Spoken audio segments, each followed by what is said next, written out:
Continuamos junto a ustedes, estamos aquí en El Expreso TV. Hoy nos acompaña, nos visita Gustavo Gaona, vocero de CELADI, Cámara Empresaria de Larga Distancia. Bienvenido, Gustavo. Gracias, como siempre, por la invitación, un placer. Bueno, vamos a hablar un poco de cómo está el sistema de larga distancia por desregulación. Fue muy reciente, todavía por ahí no se ven muchos resultados, pero algo podemos empezar a vislumbrar, ¿no?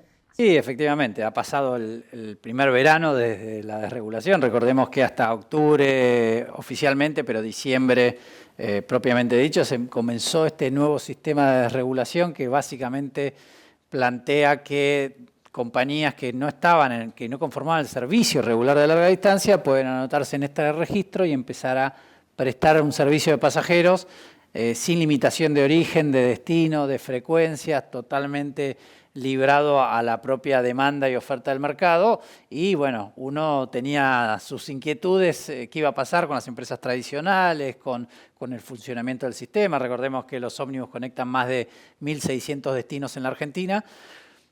Pero estamos viendo que el sistema se ha ido acomodando relativamente bien, que hemos tenido un verano aceptable, que las empresas, si bien empiezan a explorar otros mercados u otros destinos, siguen sosteniendo los destinos tradicionales, la conectividad se ha mantenido y por supuesto que ha despertado, como cualquier cambio, nuevas ideas, nuevas propuestas y la posibilidad de generar cosas que tal vez el sistema regulado no permitía, ¿no? Yo lo estuve averiguando un poco entre las compañías que venden buses de larga distancia. La proporción en las empresas tradicionales, por así decirlo, las que tenían servicios públicos, se mantuvo, pero hubo un gran crecimiento en lo que eran las empresas de turismo, que han adquirido muchas más unidades que las que tenían. Pero eso no se ve reflejado en una competencia, sino en su mejora de servicio, digamos.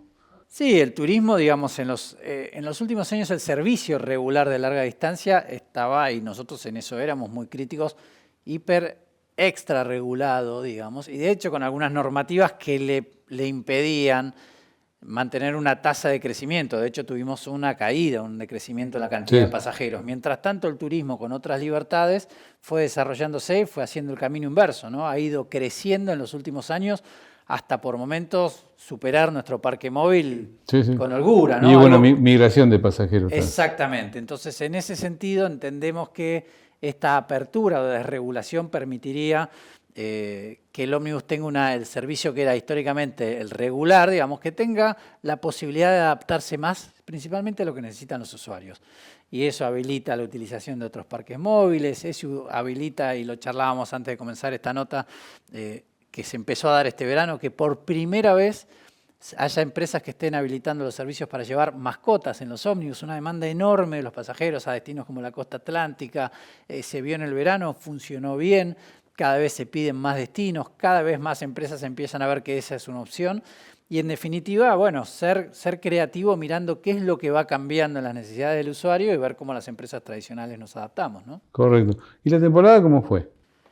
Fue una temporada aceptable, recordemos que si uno la compara con la temporada del año anterior, que tuvo un cambio de gobierno, con un cimbronazo inflacionario grande y sobre todo con un temor, ¿no? Incertidumbre en este país, cada vez que cambia un gobierno se genera cierto temor, entonces hubo mucho más resistencia a viajar y mucho más cuidado de los viajes en lo que fue en el verano anterior. Con lo cual, comparado este verano con el anterior, este se vio mucho más viaje, mucho más normalidad en la elección de los destinos. Sí creció fuertemente algunos destinos internacionales. Brasil, sin lugar a dudas, recordemos que hay empresas de larga distancia que tienen servicios internacionales a los países limítrofes, inclusive Perú, pero Brasil, sin lugar a dudas, fue la estrella internacional, con Uruguay también, y Chile, por supuesto, está trabajando muy bien esos servicios regulares internacionales por la obvia razón de lo atractivo de los precios. Pero en términos generales fue una temporada aceptable. Acabamos de terminar el fin de semana de las Pascuas, que también hubo mucho movimiento. Con lo cual estamos viendo, no podemos hablar de un crecimiento, pero nosotros veníamos de periodos de caída. Entonces, las empresas están tratando de detener esa caída e, insisto, aplicar ciertas estrategias que van desde esto que te mencionaba, las mascotas, pero también están aplicando muy buenas promociones con tarjeta de crédito. El uso de viajes a través de millas y los programas frecuentes se han profesionalizado muchísimo dependiendo de las compañías. Entonces empieza a haber una opción. Y lo otro que es muy interesante es que la desregulación también digamos, hizo que se generaran cambios no solo en las empresas de transporte, las terminales es algo que se va a empezar a ver algo muy interesante en términos Porque de aclaremos que uno puede ahora salir de donde quiere. Exactamente. Digamos, la lógica era que antes, y por eso hay más de 600 terminales en la Argentina, que antes los servicios estaban obligados en detenerse en determinadas terminales, comenzar el servicio ahí, terminarlo también en la otra terminal, lo cual era positivo en términos de organización, pero también generaba cierta cuestión de monopolio, ¿no? Una ciudad, capital, un pueblo o algo, estabas obligado, sea bueno, o sea regular, o sea malo el servicio. Y muchas terminales tenían un servicio muy malo. Y caro. Y caro. Bueno, esto hoy hace que la empresa no esté obligada. Entonces lo que empezamos a ver es la transformación de las terminales que empiezan a decir, ¿qué puedo hacer yo para cuidar más al pasajero? Que no era el pasajero de la empresa de transporte, era el pasajero de este servicio, digamos. Entonces se están viendo cosas interesantes en el sector. Sí, el tema de cuidar al pasajero me parece fundamental, sobre todo porque su cliente no es simplemente un pasajero, es cliente hoy.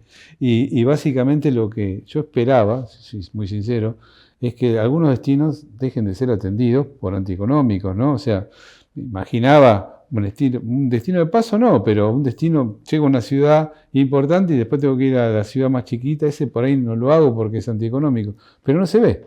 Bueno, por ahora afortunadamente no se ve, también tenemos que ser sinceros, ¿no? Las compañías, hoy justamente hablaba con una de ellas que el año que viene cumple 100 años, es el siglo de una empresa de larga distancia, lo que eso implica. Entonces son empresas que han construido las rutas, las conectividades, los destinos en décadas. Sí. Entonces es muy difícil para una compañía tomar la decisión de decir en 4 o 5 meses, bueno, no es rentable, no voy más cuando fui 50 años a ese lugar. Hay una identidad, una relación, pero sin lugar a dudas genera un desafío. Es muy importante que no únicamente que las empresas vayan a ese lugar, sino que los lugares trabajen mucho para contener esas compañías porque es la forma de vinculación. Esto que parece una obviedad se da mucho más en el transporte aéreo que en el terrestre, ¿no? Las gobernaciones, las intendentes están mucho más interesados en ver cómo hacemos para que una línea aérea llegue. Bueno, no hay que dar por hecho porque el sistema está desregulado que esto pasa por el transporte terrestre. Hay que también volver para las empresas atractivo el ir a esos destinos. Y entendemos que esto es algo que tiene que ir ocurriendo en este paso. Porque si no, sí se corre el riesgo que efectivamente que una empresa, por más voluntad y ganas que tiene, que ha ido tanto tiempo, bueno, tenga que retroceder en ese destino. Nosotros te propongo, hacemos una pequeña pausa y continuamos con más El Expreso TV.